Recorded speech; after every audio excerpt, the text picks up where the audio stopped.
என்னுடைய உயிரைத்தான் அவன் பறிக்கவில்லை, மீதி எல்லாவற்றையும் பறித்து விட்டான். எனக்கு ஒரு மகன் பிறப்பான், அவன் என்னைப் போலவே இருப்பான். ஆனால் எனக்கு நடந்த கொடுமை உங்களுக்கெல்லாம் தெரியும். என்னுடைய உயிரைத்தான் அவன் பறிக்கவில்லை, மீதி எல்லாவற்றையும் பறித்து விட்டான்.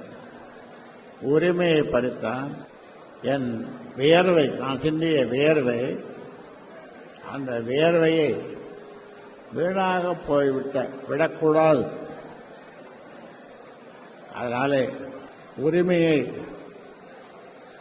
அந்த உரிமையை இனி யாரும் பறிக்க முடியாது. எந்த சுப்ரீம் கோர்ட்டுக்கு போனாலும் பறிக்க முடியாது. அந்த வகையிலே தான் இன்றைக்கும் டெல்லி ஹைகோர்ட்டிலே வழக்கு தொடர்ந்திருக்கிறோம். சூழ்ச்சியினாலே தன்னை தலைவன் என்று சொல்லிக் கொண்டிருக்கிறான்.